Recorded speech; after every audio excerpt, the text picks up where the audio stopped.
Bottomline. Welcome to the Paymode edition of the Payments Podcast. I'm Bottomline Managing Editor Owen McDonald.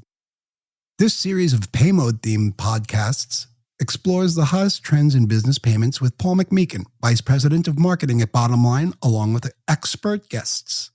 In this episode, Paul welcomes Tom Dolan, Chief Revenue Officer, North America Corporate at Bottomline, as they look at innovations that are transforming accounts payable and discuss negative consequences of letting payments technology fall behind. Here's Paul McMeekin and Tom Dolan. Thank you for joining the podcast. Today, I'm delighted to say I'm joined by Tom Dolan. Tom, welcome. Thank you, Paul. And if you'd like to give the listeners a quick introduction about yourself, your role here at Bottomline, then we can dive into the questions. First off, so excited to be here. Thank you for the time.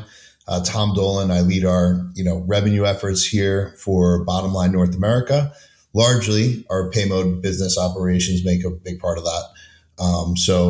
I represent everything customer facing. Excellent, thank you. And so today's focus is going to be around how innovation can transform accounts payable and receivable processes. A lot of the podcasts we're recording around Paymode are talking about the outcome, like, hey, the good stuff which happens when you do it. I want to take a different twist today and talk a little bit about the negative consequences of outdated technology. So a big question, you can unpack it whichever way you want. What are the before scenarios? What should someone look to understand where, hey, I need help? And what are the negative consequences of having those before scenarios or older technology, specifically for accounts payable or accounts receivable? Big question. That's a good question. I think on the AP side, paper invoices and paper payments represent a costly endeavor. And I think over the last few years, in particular, companies have been, focusing on a more digital strategy there. Negative consequences to not doing is really just time and cost. And, I'd say more so on the invoice side, but as well as the payment side. And then, when you think about just enterprise payments and enterprise AP, a before scenario that we should talk about is just the management of, an ongoing vendor base. So any company is going to change who they're paying on an annual basis, between 15 and 35 or 50%, depending on the industry, right? And onboarding those new vendors, managing existing vendors in the change process, managing the risk around that process really becomes just an expense, as well as, prone to, potential fraud on that standpoint.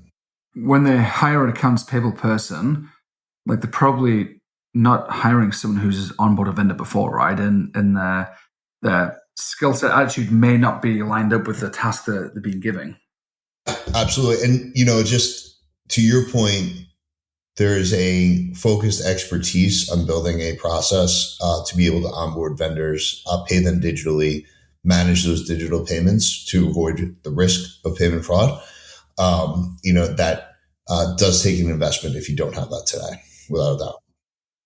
So the stat you threw there, 15, 35, 50% change in vendor base, that seems to be pretty common. Is any industries in particular you've seen which see a lot more change in vendors than other ones? Yeah, well, building, anything, construction, real estate, those industries where they're spinning up a new property in a new region, they're going to have a whole new set of vendors that they're paying. Right. And so I'd say that's probably the highest. Healthcare has a healthy amount as well.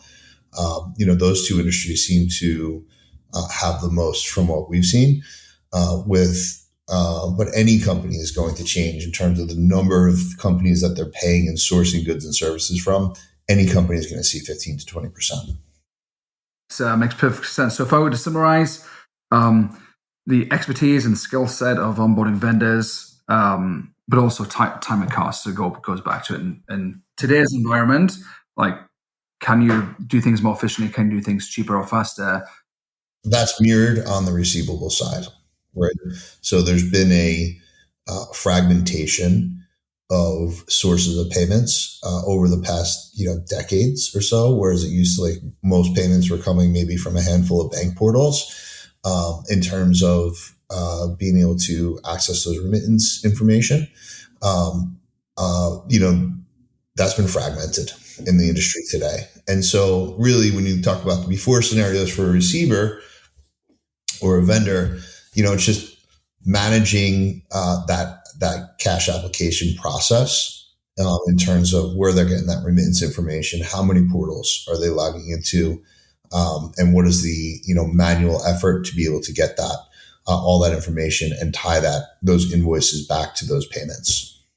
So the challenges on the AP side are reflected on the AR side. Absolutely. Good stuff. All right, we'll move on. What innovations are shaping the future of AP and AR? And of course, in 2025, when we're recording this, what role will AI play? I think AI has a role in payments, corporate payments. Absolutely. The one that just jumps out to me is the fraud prevention. And, we deploy here at Paymode teams of people and tools that I think are ripe for market consolidation, that AI can drive some optimization around. There's just speaking for ourselves, I know we have a portfolio of software, but then often, pages and pages of process that we make sure is consistent to avoid fraud. So I just think there's a lot of room for AI to have an impact across the tools and the people there.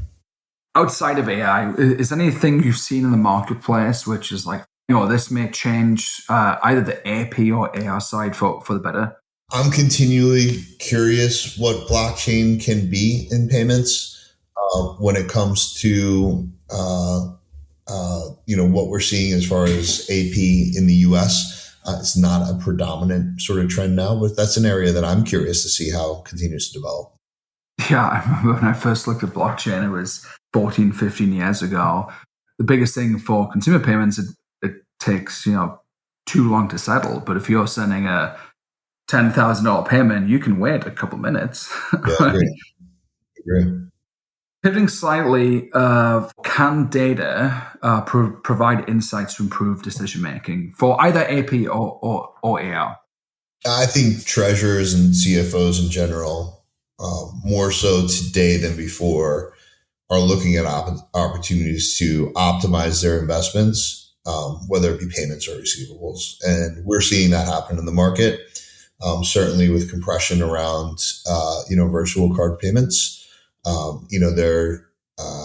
Companies are making choices on where they're paying for payments from what customers and what areas, and whether that's on the AP side or AI side. I see a lot of focus in optimizing that investment based on the data that those payments are generating. Okay, that's interesting. So let me pivot slightly to a little bit of cash forecasting. Let me give you some context. I was on the phone with a potential prospect who said they have a 10 million variance on a $150 million forecast, which in my head is 7.5%, if my maths is right. And we start asking questions. They're doing it in Excel. And he asked the question, is there a better way to do it, to move outside of a spreadsheet, to move to something more dynamic and use like data in real time to do cash forecasting? I think there's a lot of potential for the treasury management platforms out there. And when you look at, we do a lot of business with property management companies, and they have bank accounts for every one of those property management. And being able to manage the cash balances across those bank accounts and the payments across all of the bank accounts is a complex operation. And we've had to build out features and even services around how we integrate to their payment process to be able to help with that. So I think there's a ton of opportunity for those, treasury management systems that can help reconcile cash balances across those many banks and accounts. Taking feeds from multiple bank accounts, from ERPs, provide multiple currencies to provide a real time view. So in the example I talked about, multiple bank accounts, and what he said is like a spreadsheet doesn't self-learn. It doesn't. You're still going off. You're updating the assumptions every time, and it was pretty inefficient and highly inaccurate, as he said. And they couldn't make anything more than a week out in their cash forecasting. Okay, so this last question, I asked this question to everyone. If you could give one piece of advice to CFOs or treasurers about the future of payments, what would it be? It's really interesting. I think this is a fascinating time in payments. There's a ton of legacy architecture in the banking system, and we've never seen as much transformation at as much time as we are right now. The availability of software and services available to companies to reduce risk, to optimize cash flow, improve efficiencies has never been greater. And so my piece of advice is, keep your eyes open. Venture out to 2020, see what's out there, and put some effort into really understanding the market and how it can impact your company, because I think there's a ton of options, more so than ever before. So the old adage of, the best time to modernize was 5 years ago. The second best time is today, right? That's right. Yeah. So get out there, understand the use cases, see what technology exists to help you evolve the business. That's it. Good stuff. Well, thank you for joining me today, Tom, and thank you to the audience for listening to our Paymode podcast. Super exciting. Thank you, Paul. Thanks to Bottomline's Tom Dolan and to co-host Paul McMeekin. To our fantastic audience, thanks for listening. Hit subscribe. Catch us again on your favorite podcast platforms, including Apple and Spotify. Bye for now.